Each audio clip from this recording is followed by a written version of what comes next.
Amazon, and we sit there and twiddle our thumbs for 2 days wishing it would come faster.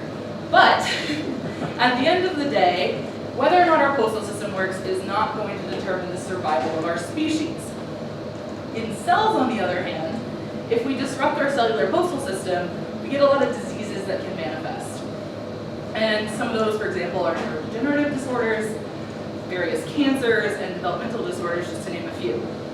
So we as scientists are interested in understanding more about all of these processes where proteins can start in a sort of distribution center that we call the Golgi Apparatus. They'll be responsible for packaging cellular contents into containers that we call vesicles. And there's a lot of quality control that's happening. They're very good at this. So, they're sitting there and they're saying, okay, this is going to this place, and all of these things need to be in here. We're going to do that perfectly. But sometimes something goes wrong. And so as scientists, we're interested in trying to experimentally understand how certain things are moving to certain locations exactly when the cell needs them and having exactly what the cell needs. I wish Amazon was this efficient. So instead, we have a bunch of techniques that we can use to try and probe what is going on inside of these cells. Because while we know that it's happening, sometimes when we know a certain protein causes a disease when it's missing in cells, we don't understand what it might be transporting to wherever that we need it. We just know that when it's gone, there's a disease. So we have a lot of techniques that we can use to try and experimentally do this. And if you're thinking that sounds kind of like mail tampering, you are correct. Because we can sit there, we can genetically manipulate our cells so that the proteins are gone, and then I can specifically look at what I'm interested in and what I think is happening. If you want to know where the packages are going, we can put little trackers on them. If you want to know what's inside the packages, we can sneakily look inside. And nobody's going to know. Except for me. But at the end of the day, what I'm doing in my research is kind of looking at the junk mail system of cells, and you're going to be jealous of this. So our cells don't have to sort their own junk mail. It's pre-sorted. So instead of it coming to you, it's going directly to a trash/recycling center. And what I'm interested in is that I have a protein that's gone. It causes neurodevelopmental disorders. But we don't understand exactly what it's taking where and why that matters, to the extent that it does. But I know that it goes to this recycling center. So I'm making cells that don't have this protein, and then I can look at these recycling centers, and I can say what might be, like how well are they functioning, how efficient are they, am I starting to get more junk mail somewhere else that I don't want to, and at the end of the day, I can sit there and learn a little piece of the puzzle, because the more information we have about all parts of the shipping process, then the more likely it is that we can find some way to target this and treat these disorders that come when we mess them up. So later today, you're going to hear from Olivia, who's also in my lab, and she's going to tell you a lot more details about ways that we can kind of tamper with this mail system, because she's really good at it. But with that said, I just wanted to let you know our cells have a very, very good postal system, and we should all be envious because it's doing a much better job, and maybe one day scientists can figure it out and improve all of our society.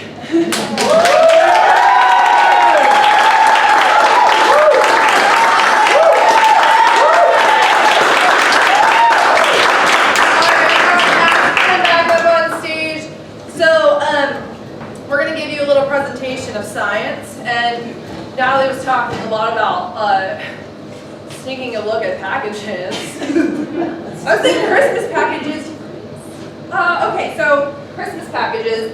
So who snuck a peek at a Christmas package one day and what was in it? $20. Nobody looks at their Christmas presents? About $20. $20. Currency. We got money. We got money. All right, well, we got some experts here on money. And then we got an expert on money. Look at this guy. Back here, he's going to give a presentation on money, and our cast in the back is going to enact the slides. But he's standing in front, so he has no idea what they're doing behind, so chaos shall ensue. Take it away. All right, everybody, thank you so much for coming to my talk today about the history of money. Now, American money, we operate on what's called the fiat system, which means all of our money is actually fake, right?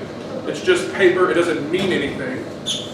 Money used to be made of precious metals, right? And that's why we have things like the gold standard. Obviously, that's a much more complicated process than making paper. And actually, I have a slide here to show the very first coins ever produced. Let's take a look at that. Click.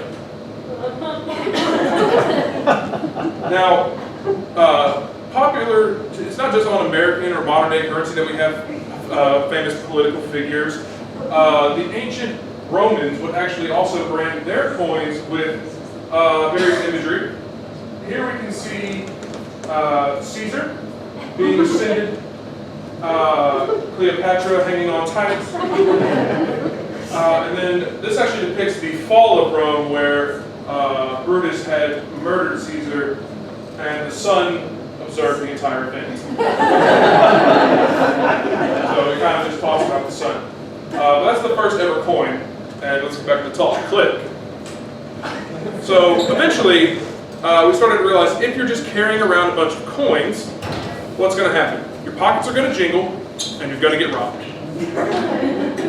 We needed to find a new solution to where you weren't just carrying around physical money, and that's when we invented the bank. So the bank was a great place to kind of store your wealth, and it just kind of sat there until about 1736, when they decided that money really needs to be moving. And we actually have a slide of people discovering that thought here. Click. So obviously we have very determined bankers who are looking to force, this is an artistic representation, of course we didn't have cameras in 1776, who were trying to push these, money through the system, and some people were not prepared. Here we have Thomas Jefferson, he's not ready for this at all. Down here we have George Washington, who is excited but nervous. And obviously the precursor to the Statue of Liberty here to denote, kind of the American dream of money. Click. Now, when we got to this money moving around system, we developed this thing called interest, and we started to actually care about our money. It got interesting. So in about 1903, we decided, we should have paper money instead of just coins. We never had paper money up until then. So they actually had to come up with how are we going to make all this money? Well, as you might have guessed, the printing press was the answer. And we actually have a model of the first printing press right here. Click. Now, the printing press was not the most efficient machinery at the time. It required a human touch. So here you can see the worker pushing the money through. Here we have the first ever $1,000 bill. It went through the printing lever here, and that would stamp the image onto the paper. And this person down here is checking for quality. They did not want, different levels of quality. All bills had to be the same. Click. Now, that gets us to present day. And present day money, like I said, is fiat and it's bullshit. It's not real. So if you have paper money on you right now, in the future, all that's going to be worth for you is to help you start a garbage fire and keep you warm at night. And we actually have an artist rendition of what we expect our current money to be useful and look like in the year 3856. Click. Now, it does not mean money will not be highly valued. As you can see here is our garbage fire of money. And these two souls here are just trying to get warm. It's cold in the future. The sun, the environment, man, we fucked everything. And so we're just trying to get warm, but you have to be wary of the poachers. They will come and they will steal your fire and use it for nefarious purposes. Thank you, that's my time.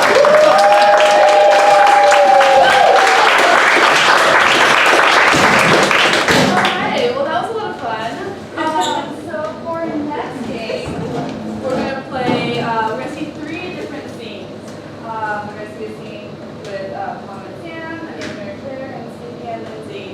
And so Natalie talked a lot about how cities are like kind of analogies for cellular trafficking, and so I'm curious, what is an object you might find in the city? Fire hydrant. Fire hydrant. Fire hydrant. And for Mary Claire, let's get a suggestion of what's like a location that might fit on the stage that you would find in the city? Phone booth. Phone booth. Phone booth. And for our final group, let's see. When was a time period when cities were thriving? Besides now, 90s. Thank you. 90s. Those are your suggestions? Fire hydrant. Phone booth. 90s. Perfect. And so the way that this game works is that we're going to see switching between the scenes. And so how that works is that the last line of each scene The last line of each scene will be the first line of the next scene. will be the first line of the next scene by clapping in. So we're going to see the first scene with fire hydrants. Bro, I know you're gonna be totally jealous, but I got a fire hydrant made of Jello. Dude, this is the most amazing thing I've ever seen. Did you mold it? Hell yeah. Molded it for a party tonight, bro. Wait, you didn't hear? No. I spent days on that. No. Party's canceled, dude. No. My house burned down. Let's go. Fire hydrant. I can't deal with this, dude. I can't believe you did this. I was looking forward to the party all week. My house burned down! And now I can't meet Susie at the party. We're both having... And now I can't meet Susie at the party. No! No! No! No!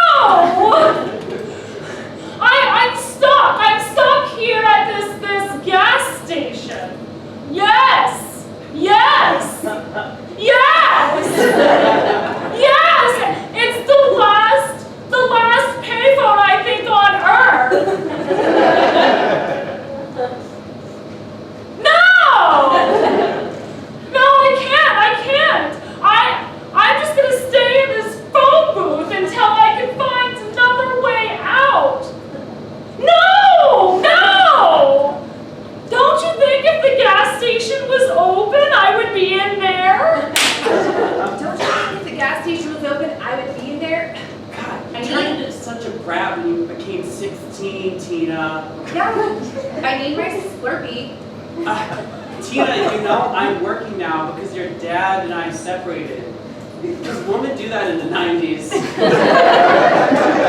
So Tina, I'm a hardworking single mom and wages have been stagnating for 30 years. Oh, give it up, Linda. You can afford a $4 Slurpee that's this big.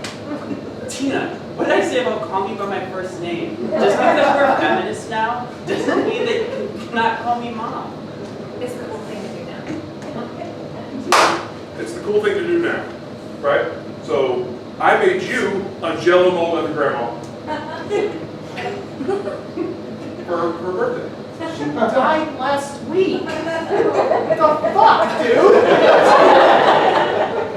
I was there. I was talking with her and boom, she just dropped dead. Well, she was making my favorite dinner. Jello pudding. What the fuck is wrong with you? Okay, but how's the likeness? Pretty cool. Grandma! You're the only one I can trust with this phone call. No! No! You can't hang up on me now. Don't do it. I already paid 3 times. Oh my gosh! Yes!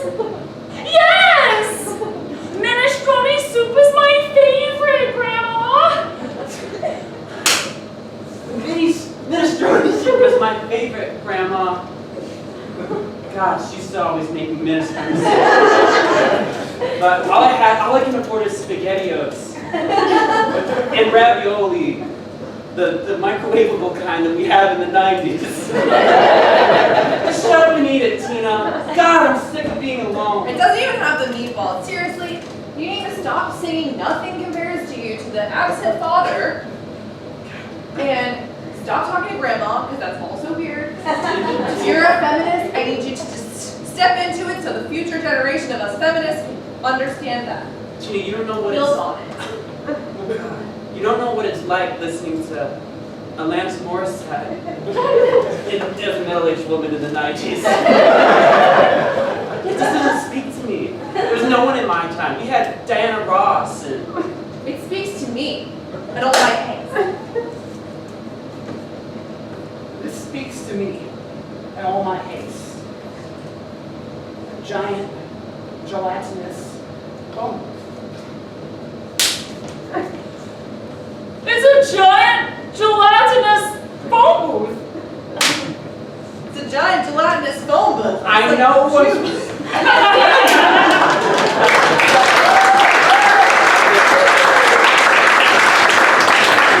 Oh, yes. Okay, thank you. Round of applause, everyone.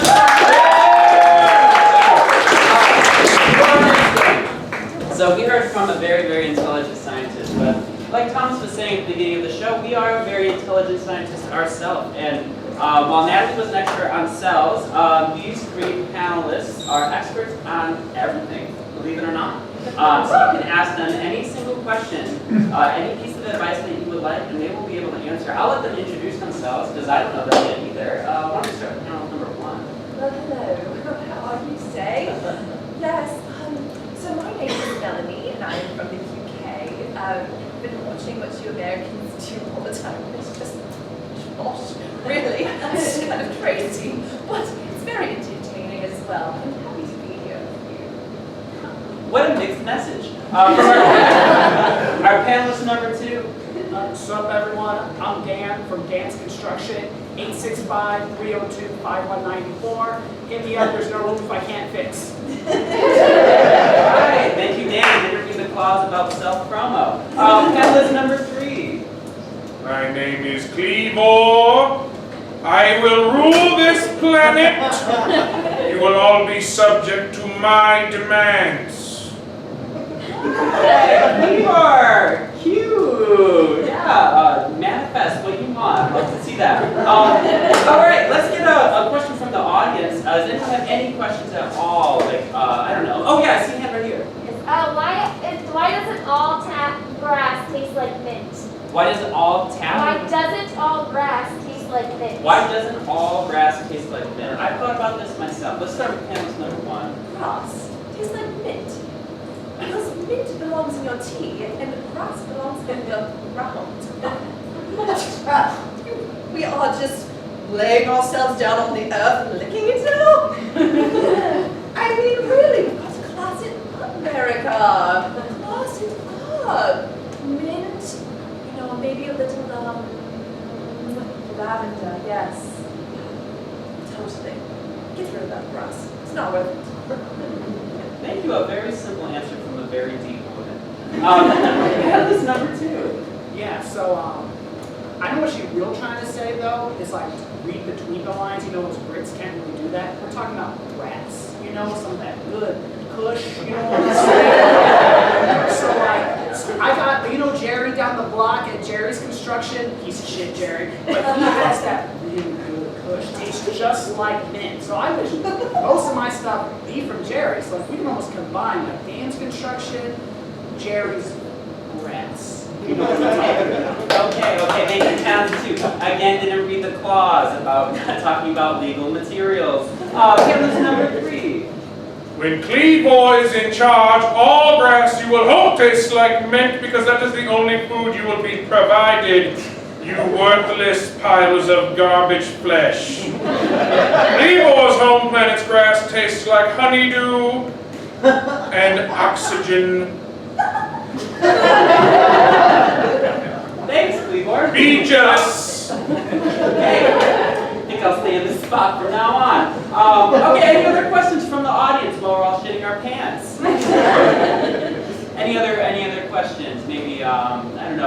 advice, something you wanted to know, what's the meaning of life? Oh yeah, over there. What color does the number 7 smell like? What color does the number 7 smell like? I'm hesitant to give it up to Cleavor. Cleavor is decidedly upset that you humans have not developed the ability to smell letters and numbers with your olfactory glands. This was the first technological development in Cleavor's home world. You are pathetic and are worth not. Cleavor will rule you!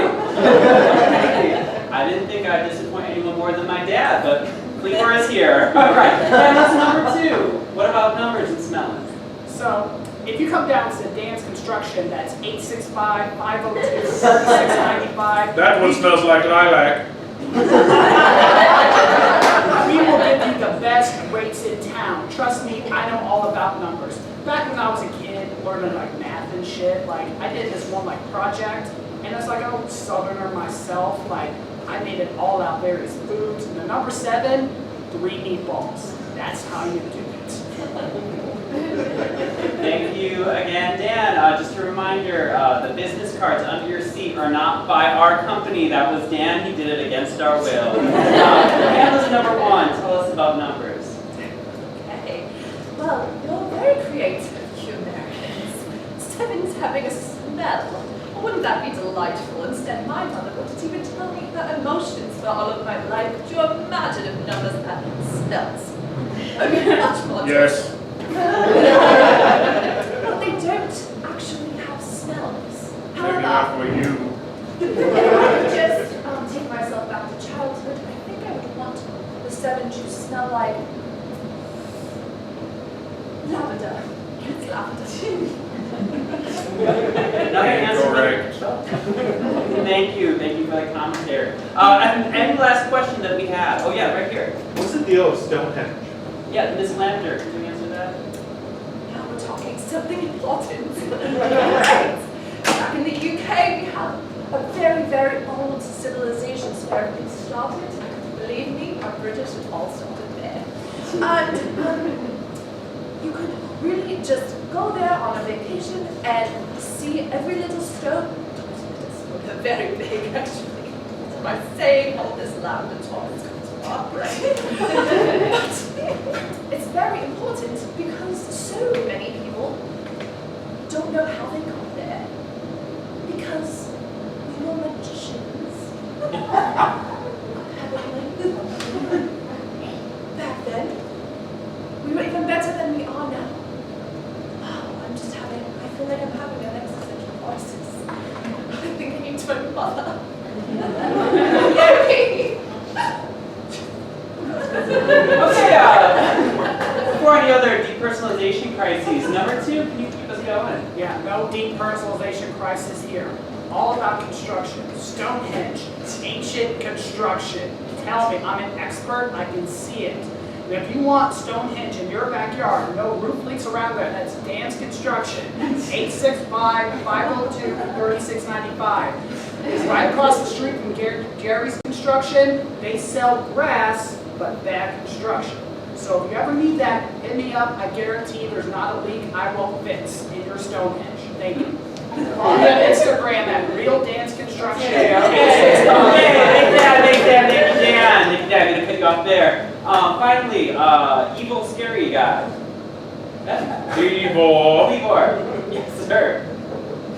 you stupid humans. Stonehenge was made of my species' poop?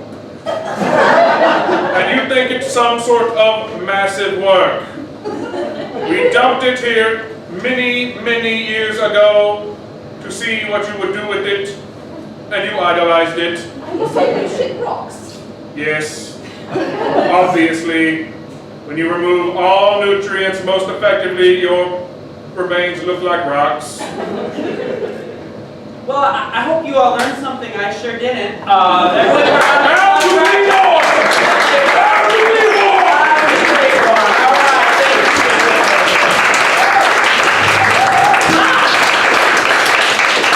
I mean, just smartness abounding. And we, in our quest to continually be the smartest in the room. This next piece is called Objection, and where we will come and speak on a topic of your choice. And at any time, if another team member disagrees with something that is said on that topic, they will shout, "Objection!" and step in, and they will then have to talk on that topic if and only if I agree that their objection is sustained. And they will have 2 minutes on the clock to pontificate. And at any time, whoever is left at the very end wins. Yeah! Yes! And so to get this started, I am going to need from you, let's see, we heard a lot about Jell-O molds and the postal system. What is the most disappointing or exciting, either end of the spectrum here, food that you have received through the U.S. mail? Cheese. Cheese? Cheese, and what, was it disappointing or exciting? Oh, both. Who was that? I've got lights. No, let's say disappointing. We say it was disappointing? Yeah. All right. Disappointing cheese. Disappointing cheese. So I need one of my teammates who wants to speak on disappointing cheese. I'm going to put 2 minutes on the clock here. On your mark, get set, go.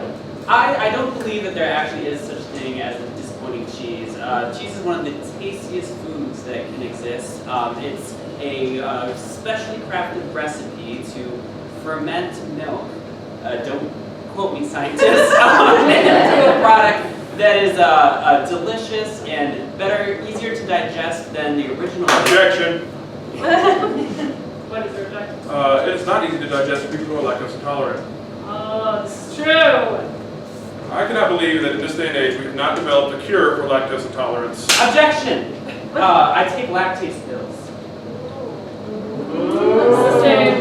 Yeah, so earlier I did say that cheese was easy to digest, but it's really not. But if you take lactase pills, it is easy to digest. And lactase is an enzyme that normally... Objection. I don't think he knows what he's talking about. Sustain. They didn't even say the word enzyme with confidence. Like, what do you expect up here? Talking about lactate. Pretty sure it's lactose again. Objection. Lactate is the substance. Lactase is the enzyme.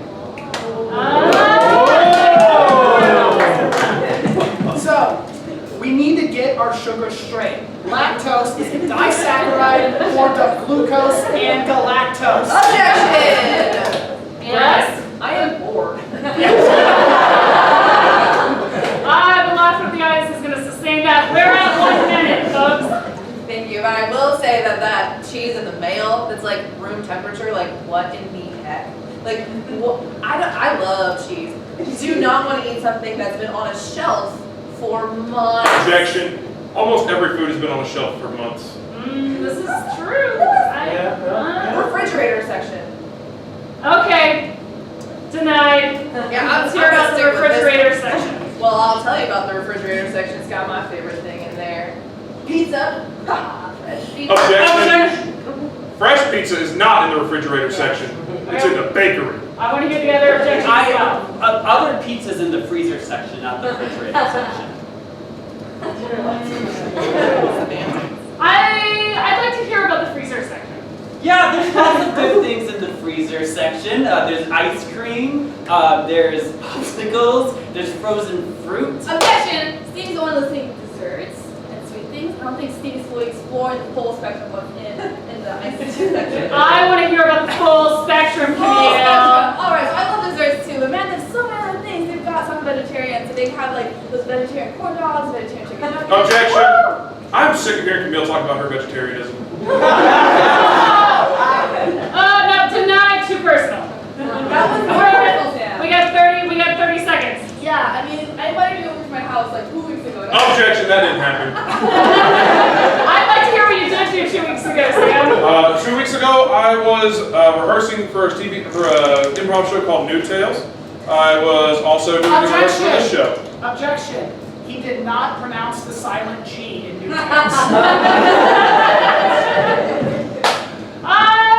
Sustained, I want to hear how you pronounce the silent G. So when you pronounce a silent G, you say it just like Objection! I objected too soon, but he didn't say it, and I can say it better. Just look at me. I look like I pronounce things better. Should I let him pronounce it? Yeah. Yes! All right. And we're at 15 seconds, guys. objection. I don't think he can do it. Finish it off. Yes! Yes. Audience member rules. Both up. 1, 2, 3. G. Objection! Yes. Those both suck. Sustained. Neither of those were what a silent G sounds like. These two have never made a silent noise in their life. They don't stop. You can't make a silent noise. Objection! I just farted. Objection is not a noise. You didn't make a noise. I want to hear about silence from you, Lindsay. So if a tree falls in the woods, Objection. A tree has never fallen in the woods because we live in a city. trees fall all the time. Deny! You guys! Trees fall all the time. I live in Donaldson. They all fall. Objection! I've never seen a tree fall in Donaldson. Sustained. What have you seen fall in Donaldson? I have seen a pole fall in Donaldson. Objection! I don't believe that. I do. I've heard 2 minutes. And Camille is the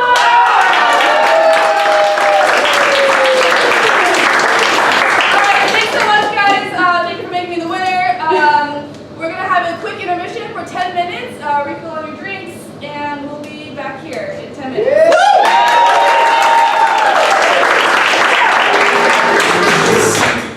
So awesome that none of y'all left. This is great.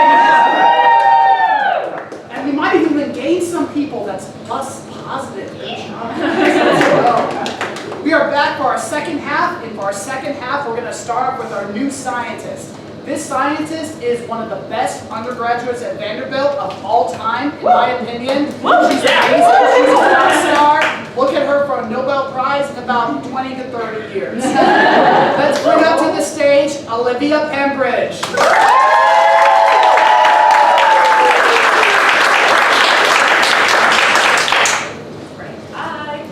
Hi, Olivia. This is actually my last slide, but Oh, we got it. I know what to look forward to. So I'm Olivia. I'm a senior undergrad at Vanderbilt University. I am in the Jackson lab, so I work very closely with Natalie and also with Dr. Thomas Clemens. And I do CRISPR research in zebrafish. Imaginary place. So CRISPR-Cas9 is a gene editing technology, and what that means is that it allows us as scientists to edit the DNA sequence of the cell. And it is a physical thing that exists. It's a protein RNA complex, which means that it's made up of a protein molecule and an RNA molecule, which are just 2 types of molecules that you have in every single one of your cells. And the protein portion of it is called Cas9, and it's basically just a pair of molecular scissors. So if you bring it to a DNA molecule, it'll just like literally cut it like a pair of scissors. And the RNA portion is what we actually manipulate as scientists. So there's something called a guide RNA, which does exactly what you would think a guide RNA does. It guides the Cas9 to the DNA where we want it to go. And so by designing a guide RNA that goes where we want it, we can pretty much cut any region in the DNA. And this can allow us to disrupt gene function and just make genes not work, which in turn makes the proteins that they hold blueprints for also not work. And the way that it does this is the Cas9 introduces something called a double-strand break. And what that means is you have DNA, which is in a double helix, which means that it's made up of 2 molecules, and they both have backbones and then little bases on them, which are kind of like rungs of a ladder. And those rungs come together, and then the backbones swirl around into that double helix shape. And so the Cas9 breaks the rungs of the ladder. It literally breaks those backbones straight across, which severs the DNA into 2 pieces. And our cells really hate that. They don't love that. And the way that they try to fix that is with something called non-homologous end joining, which is like pretty meh.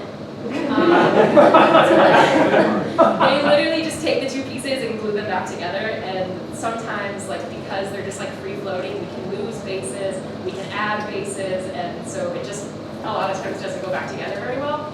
But what's actually really cool about CRISPR is even if it does get repaired correctly, you just restore the sequence that you told the RNA to look for, so it just finds it again and cuts it again and keeps going until it forces it to make a mistake. And so by doing that, we can what's called knock out gene function, which basically just means make that gene unreadable, make that protein not work. This is a useful visual. That RNA leading our Cas9 to our target site to be cleaved. I made this meme, I want you to know that.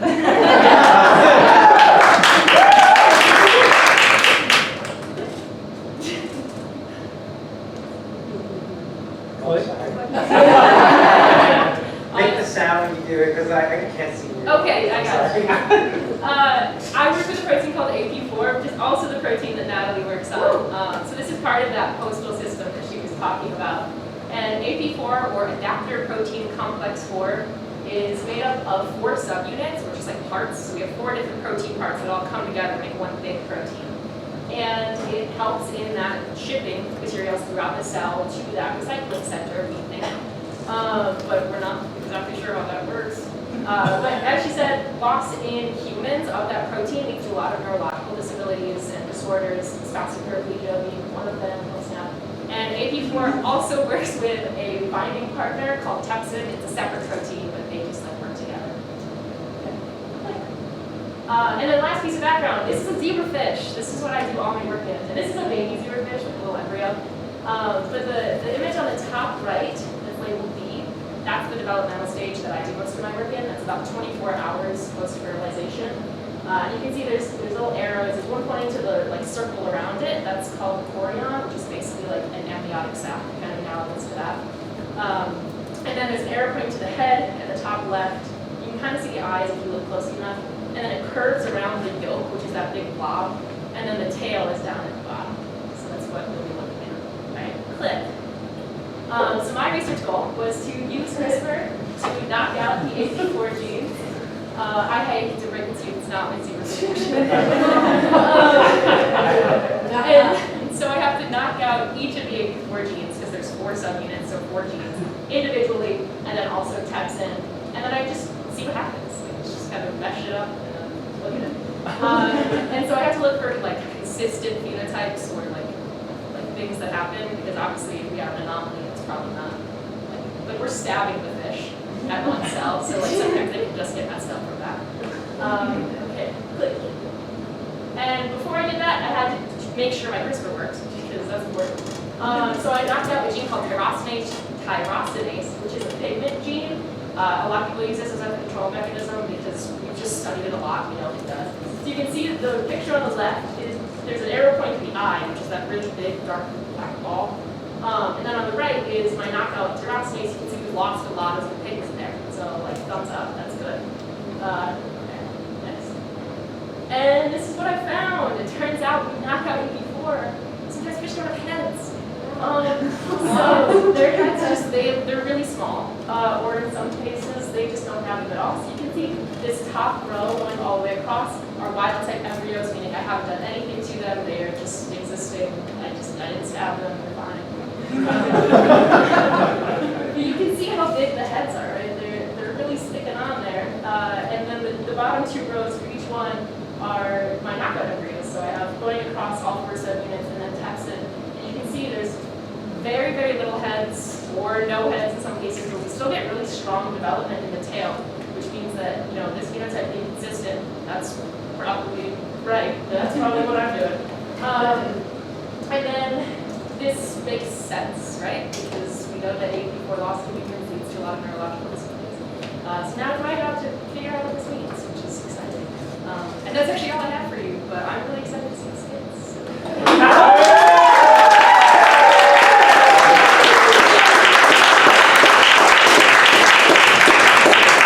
Wasn't that great? Yeah! During the first half of the show, we did what was called short form, which is a bunch of structured small games. Now we're doing something called long form, which is going to be a series of scenes. At any point, somebody might edit the scene, they'll just run across the stage. Let's do some Longhorn, man.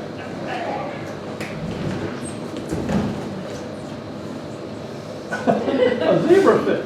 Doc, the procedure didn't work out like I thought it would.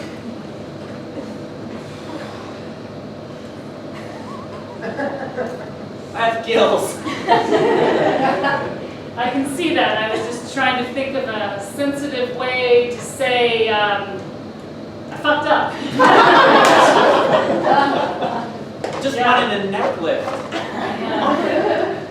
I understand. How did you fuck this up this time? Do you normally put gills on people? Oh, Randy. Like, am I gonna have to jump in the ocean or just, I'm gonna run out of oxygen eventually, I think. Honestly, I've been doing facelifts for 25 years, Randy. And I just saw you lying there on the operating table and I thought, I wonder if I could put gills on it. And so I just stabbed you and So you lied to me. You actually wanted to put gills on. This is part of some fucked up fucking experiment. I did. Does that Happy birthday, friends, and I didn't forget this year. Did not forget this year. All right, well, what is it? See it? Do you see it? It's really, really, really got to look really, really close. Molecular scissors.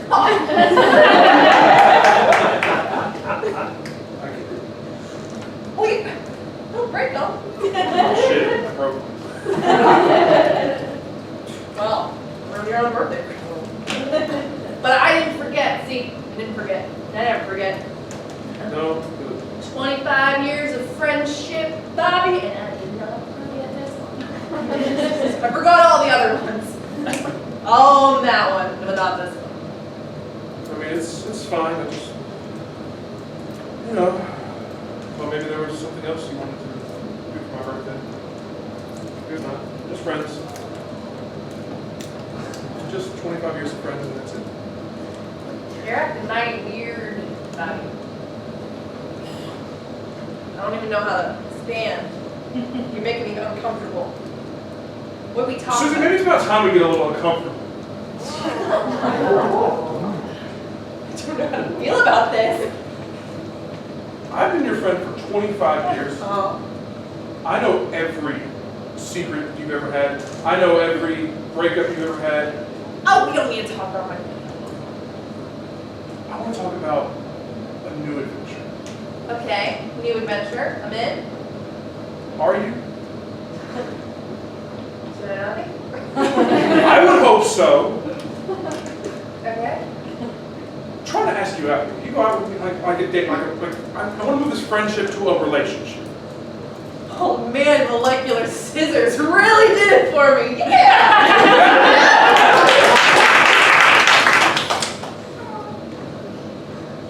Dad. You just get back together with Mom. I just really want to bring it together. It's been like the hardest 2 years of my life. And in cat years, that's like 16 years. You know, I was one to stay with you, unlike your mother. Now. Well, I just miss Mom a lot. I love how supportive you've been, Dad. I'll always be there for you. Now. Love you so much, Dad. I really miss Mom. Well, I hear you. Yeah. I have been fixed since the breakup. No more new siblings? I don't know how that's possible, sweetie.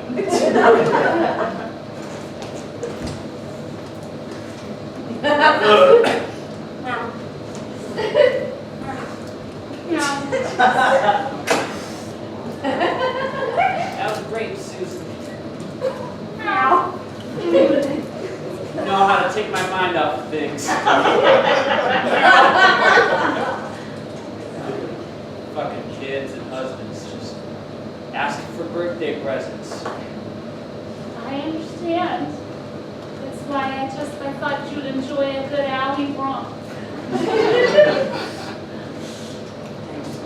Hey, it's been about 5 times I've seen you. Yeah. Maybe I can ask you out. I don't know how I should feel about this. I mean, don't you want some treat nice? I don't know. You come with a lot of baggage. Oh, shit! Oh, geez, hey, oh, God. Here, Who is that? Now, this is my, Why is she naked? we're just doing yoga.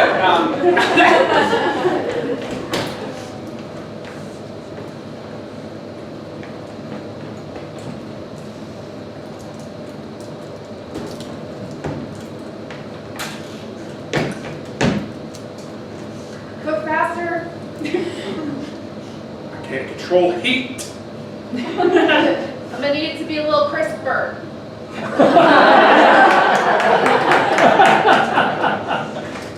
It's gonna be as crisp as it's gonna get. Exhausting.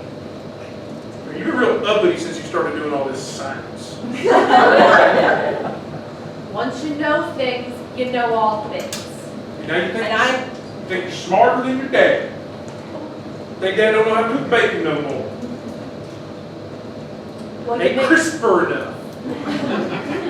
Yeah, it's all floppy. That's the fact. It's good. You don't know nothing about bacon.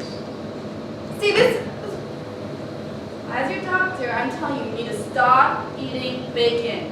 Your BMI is over 40. More fried foods. This is why I went to college and became a scientist, because you taught me this way. Here's your crisp bacon. I'll be over here eating my floppy bacon. The way God intended. So, I gotta tell you something. What, something else I'm doing wrong, something else I'm stupid for? Well, I'm not supposed to eat bacon. I was trying to tell you to make it crisper so that you burnt it. We had to throw it out because I didn't want to tell you that my BMI is 40 and I'm not allowed to eat it. Who told you that? One of your science friends? Well, yeah, my doctor. Oh, now we're listening to doctors. Clem down the street ain't good enough to fix you no more. Well, I mean, I do limp now because of my ankle accident that he somehow. He put a good splint in there. He put 2 2x4s together and sewed your leg back up. He did a damn good job. And now, I walk like this. The way God intended. I don't normally see my doctors, but my friend broke her leg, and that doctor actually fixed her leg. There was no gills on that leg. So I'm trying to make sense of why there are gills on my neck still. I would suggest maybe a reframing. You're going to be really good at scuba diving now. That's true.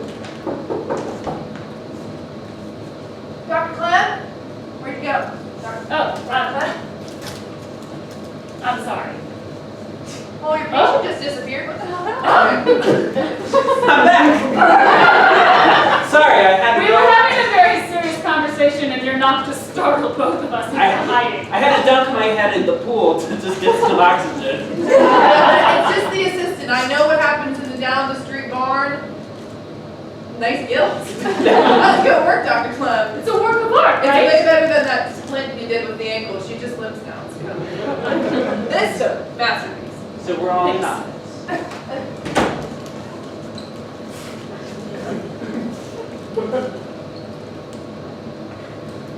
You're doing great in your first sea venture.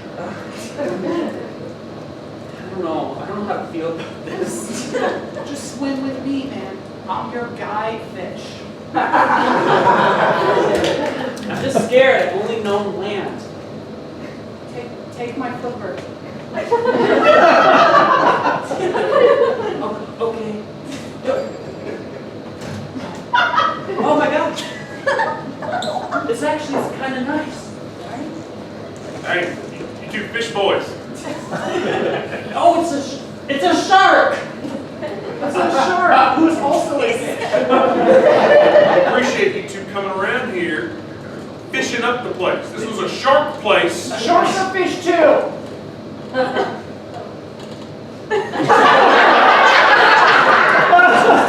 I'm cursed. I'm leaving. I feel like that's the opposite from what I've seen in Finding Nemo. No. You gotta be strong. The shark comes up to you, you flip him off. Oh, a clownfish. This is actually... Look, it's juggling coral. Oh, wow. It has such a pretty nose. Do you think we should maybe ask it out?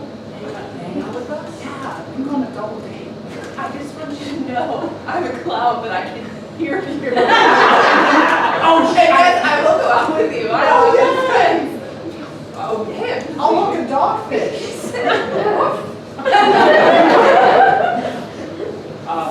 Well, I'm You want to pretty... go out with us too? I heard there was a... Let's see how tough you fish boys are. Fuck you, shark! Oh, shit! And as you can see, my research has led to an entire city of fish people.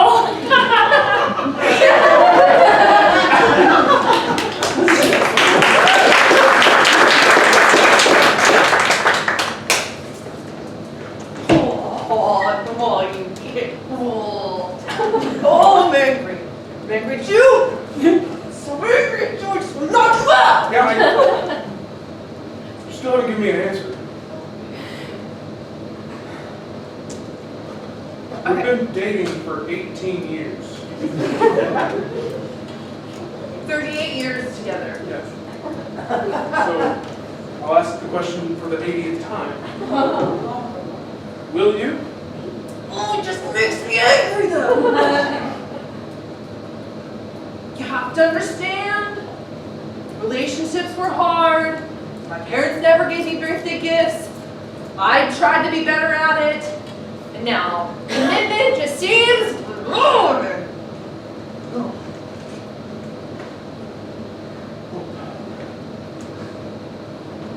Maybe we can go to a therapist?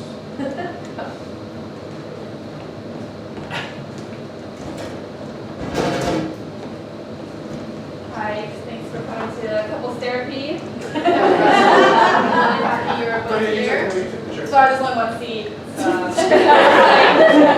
administrative office. Yes, the sheriff's seat. That's actually. Okay, so do you mind just kind of sharing what brought you in today? A lot? Okay, Mr. Park, you filled out the form and dragged her in. I saw you guys through the window. Do you want to kind of share a little bit about why? I just feel like I've been stabbed. Okay. We've been together as friends, and then 25 years, and then 18 years dating. So, Okay. See, all this, he's stabbed, then he loses his head. What the hell? Like, honestly. I got it put back on. I meant metaphorically. Shit, you lost your actual head? Clem helped me out, okay? Perfect. Now it's Elmer's, so don't get it wet. That's why it's not like I have gills or anything. That's a new development, but really this is all just my pure commitment. So, you don't want to date him because you... No, I want to date him, but he asked me to marry him just because he's angry. Wow. I wanted to knock him out. I'm sensing some anger issues here as well. In addition to commitment issues. Why are you so angry? My parents never gave me a birthday gift.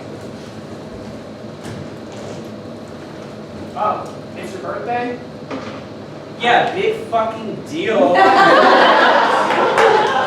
Oh, well, one more time around the sun. Oh, I'm 12. I'm on a pony. Fuck you. Yeah. Yeah, her parents were shitty. I just think after 25 and 18, 38. yeah, 38 years total. Plus 5. I think we've had enough time to develop. What if we were just committed in the relationship and not married? Because I know what marriage happened, what marriage did to my family. What did marriage do to your family? They just. Oh my god, I love you so much. You're my dream. I'm so ready to be married. Yes. I now pronounce you Oh, and don't forget our flower married. girl, our flower girl, our daughter. Married. Yes. Oh, and our flower girl looks so beautiful. Ready? Let's seal the deal. Mwah. Oh! Fuck you.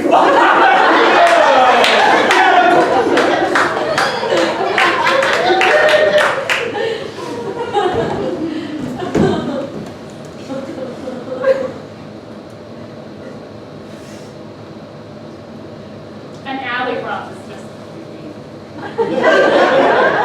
She's feeling pretty good. Yeah, just an alley romp. With your favorite zebrafish and your favorite alley cat. You guys, I'm really glad y'all took me out this weekend. I just can't deal with this rejection anymore. I'm glad you were able to make it, Dave. I know your gills are a bit of a hampering. Got about 30 minutes left. It's a lot, Relationships are hard, David. You have to make sacrifices. But, Sheena left her family. Right, Sheena? I did. I also rejected a new family. it's pretty hardcore. I just decided to start living selfishly. It's been working. Good idea. What is this? What the heck is this? In the alley? Oh, the alley? Oh! Oh, I want to knock you out. Oh, this is why we don't do commitment. Oh, just like my parents. I knew it. Oh, it is definitely time to be selfish. You look like you need an alley romp. Has anyone ever invited you to an alley romp? No. Is there This is new. I don't know how to feel about it. you? We just sit on chairs I've backwards. seen you chill. This is an alley roll. Yeah. Woo! Just hang out in the alley, I mean, you can eat some garbage if it makes you feel more comfortable. I do feel like I'm going to ask one more time.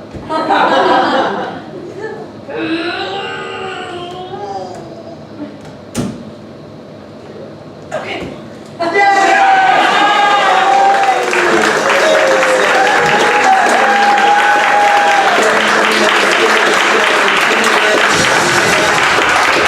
Everybody said yes. We have one more game for you guys, but we just wanted to say thank you so much for being here. This has been so much fun hanging out with you guys. Thank you to our wonderful speakers. Thank you very much. And Jack, bartenders as well. So this is Import Science Standard 4000. Yeah, go on. So we have one more game for you all, and it's called Debate. And as you know, scientists. Oh, and one more thing. So sorry. For the next show at 9 p.m. Saloon. If you're here now, tickets for that show is half off. So just show up there and your tickets. Some improvised music. Yes. We're at Music City. Go see some Yes. music. Yes. They're super great. Very fun. Let's play the video game.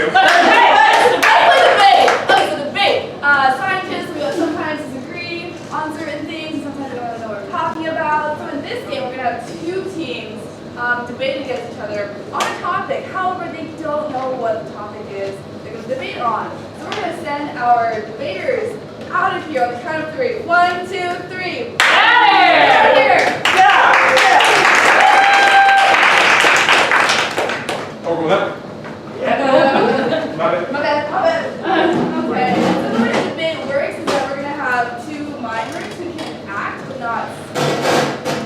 So to start us off, so we've heard about CRISPR-Cas9 and gene editing. What does that inspire? Or actually, sorry, can we get an adjective of a long word, like CRISPR? Signifies Penetrated. penetrated. Okay, and can we get a noun that has multisyllabic, like Peroxisome. paroxysm? Paroxysm?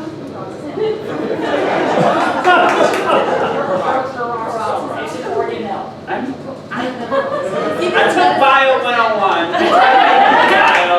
See, smart too. Thank you. And then a verb, multisyllabic verb, like truncate or. That's 2 syllables. Fenestrate. We do that one all the time. Rejected. Conjoin. Okay, so the words are. Peroxisome.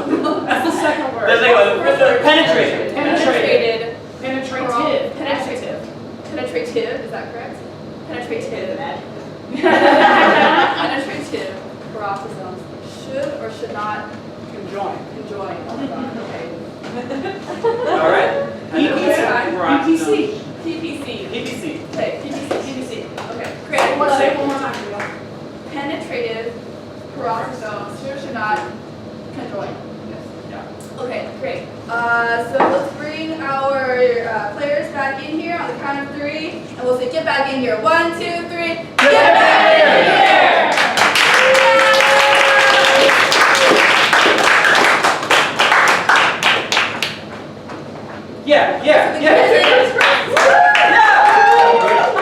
Okay, so when one team debates, the other team will have their backs towards them so they cannot see what they are doing, and I will clap and switch between the 2 teams. Okay, so we'll have this side begin. All right, everybody, thank you so much for coming to the debate today. I just wanted to say that I am very horny. Just putting that out there. If I say anything a little off, just a little hot under the collar, I'm really feeling like I'm gonna get assassinated. It's a lot, people. Okay. Well, so I'm here today. My name is Martha Malaria. Putting my finger in the hole is a Nixon thing to do. I'm not like that. So anyway, back on track here. I just wanted to clarify exactly who I am, and we're definitely sexual. Sorry, I forgot to introduce myself. My name's Frank. I'm really, I'm gonna fist things. It's a lot, okay? You've got to worry about fornicating and fornication. It's a big problem on campus, okay? We need to stop all the horny sex. They're over there talking about, we're gonna penetrating. Penetration's hard. I'm not gonna let you do it. I don't. Sorry, I agree. Maybe penetrating is hard to component. We're clapping about penetration. Yes. We enjoy penetrating further. Much further than my opponent is aware. So we are penetrating to back in my past. Yeah, penetrating and penetration is so annoying, okay, And I get that we're trying to go further with this, but that's not going to help if we just keep going at the same thing. Please, we have to change up the sex laws in this state, in this country, in the world. because it's just not cool anymore. You know, it sounds like a lot of people are crying and sniffling, you know, and sneezing. There's too much stuff involved. It's just nasty, okay? You know, and sniff. My dick's short. Describe what you're talking about sometimes. That was very aggressive. Lingo. So we are playing a game somewhere with our dome-shaped run on a computer, a TV. Nope. Yes, TV. Something about penetrating televisions. Tampering down, coming together. All of us coming together. This is and sexualizing our television. It is a problem. Porn is something that coincides with this and is also another issue. Yes, I understand that we are penetrating something. Sniffing, fing, penetrifying. Petrifying? I can't, this is too much. Yeah, penetration, pinification, pinifying. There's too much. I'm not trying to be aggressive, I'm sorry if I came off that way. You know, one, penetration, penetration.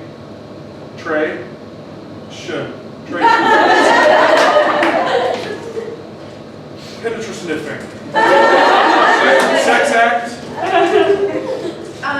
Sometimes I think I like to make up words, but sometimes they're real. So let's see if penetrative.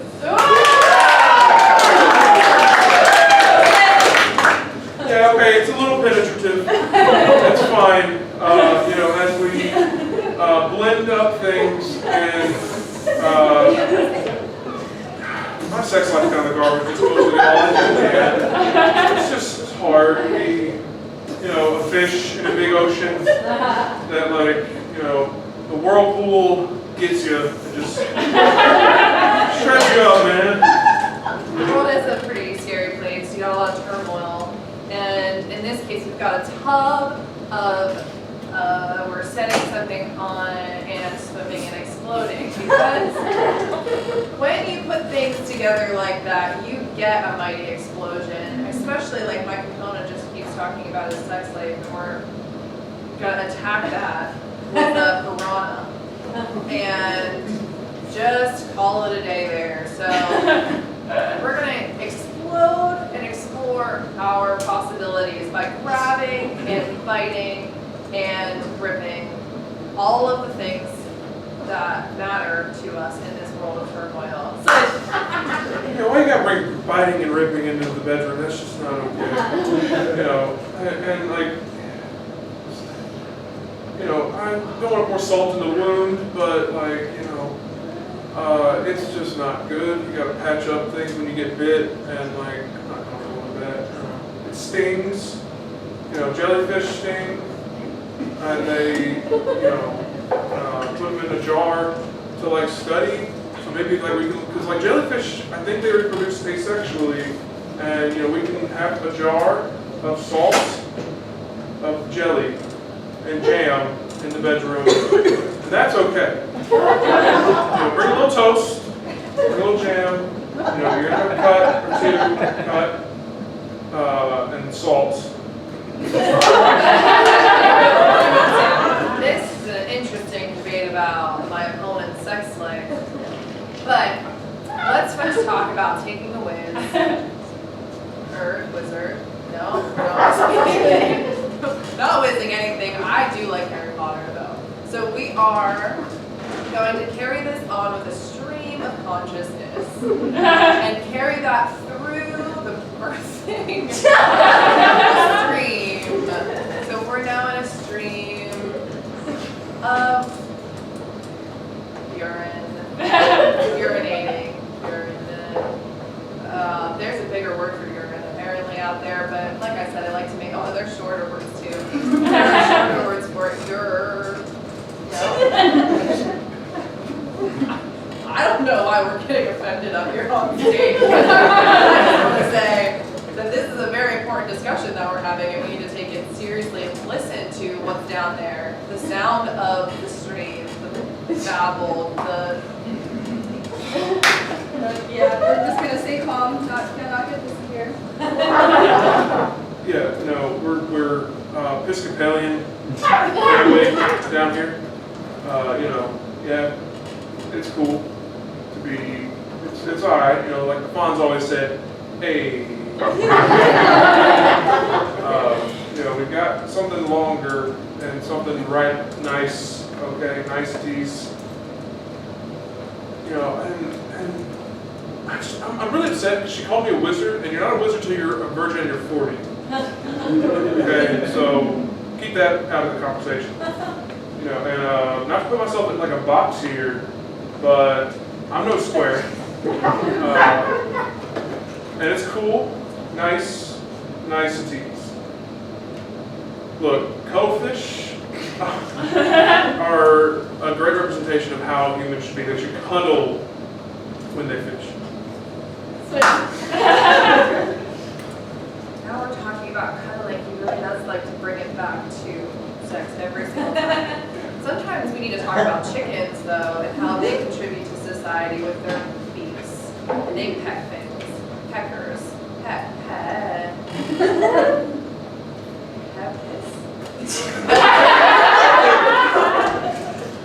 You know, making up words is really fun, but I need to go smaller with my concepts here and say that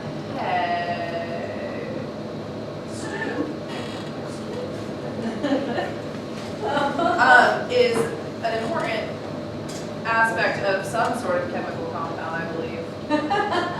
And wizards, by the way, are, even when you're looking for wizards, they don't need to be 40 virgins. And I'm looking and I'm hearing here. We got back from Key.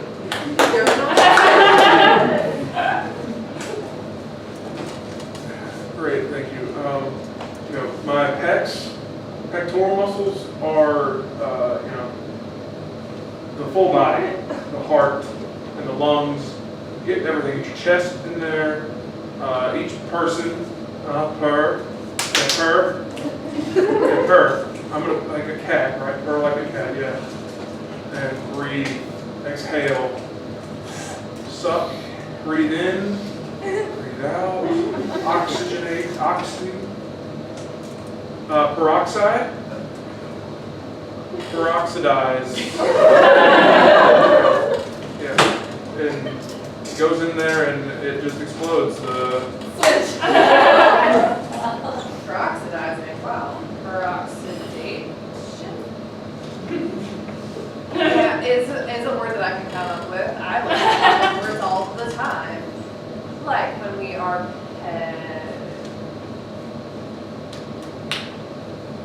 rock, paper, scissors. So we're on rock. Rock. Side. Side. I mean, it's just a matter of time before we take the same side, honestly. But until then, we're going to lay all of our eggs in a row and take them in one at a time and nest them like the bird that we are. 1, 2, T plus minus 2, 1. So there's just some things you can't talk about, some things you can. You know, periscopes, microscopes, and those little kaleidoscopes. I got all of those back at home. And I look at things that are really small, like they're microscopic, or nanoscopic, or endoscopic. And you know, sometimes you gotta look at the macro scale of something and how it's a pinhole. You know, there's like a science experiment. If you look at light through a thing, it shows up where it doesn't. That's kind of like every girl I've ever dated. You know, there's a point, and you sniff, and you peroxytosis, peroxytose, peroxetide. Remember when your constituents asked if it's zoning laws? What do you have Oh, my zoning laws about how like no girl will come within 20 feet of me. You know, the zone, peroxone, peroxidone, peroxidinize. I'm sad, y'all. Peroxid plus. Perox. I have clearly know exactly what I'm talking about with the peroxidinize. Plus one. Plus one. 2. When I was a little girl, I learned a lot about math. 1 plus 1 is definitely 2, but it's not helping me understand what my opponent has to say and why he keeps referencing the side of his. One time. This is my time. You can keep your mouth shut. Thank you. We have a car and a house, and we are going to ride our bikes through the streets like a child because we love our cool kids who ride the bikes.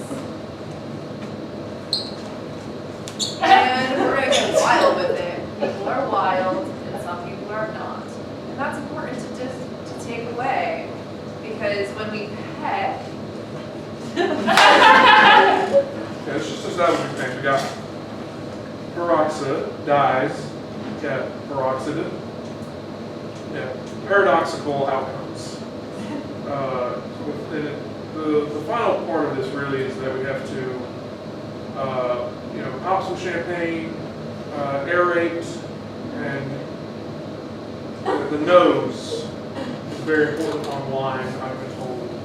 On wine, my brain, the nose, the nasal cavity. Aren't you an expert on wine? What are those called? A connoisseur? I am a connoisseur, yes, thank you. An aficionado. Sommelier, something like that. Yeah, not that one. Psalm. Paradoxal.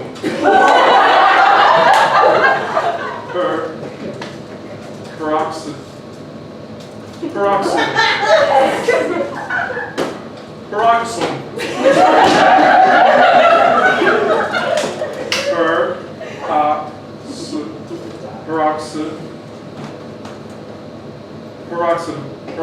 Peroxidomes.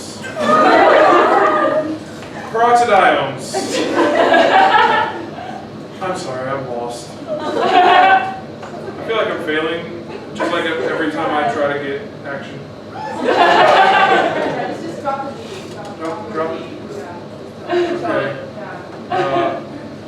Peroxomes.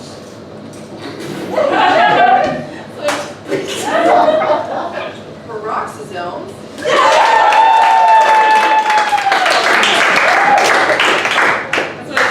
Okay, so yeah, we're talking about peroxomes. They're gonna twerk. They're gonna grind and combine. Combine, combinate. Conjoin.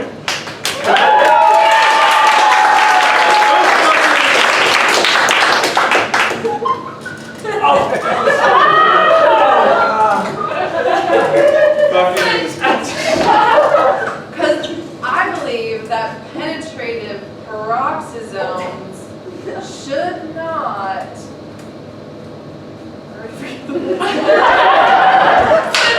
Penetrant peroxome should not conjoin. Yeah!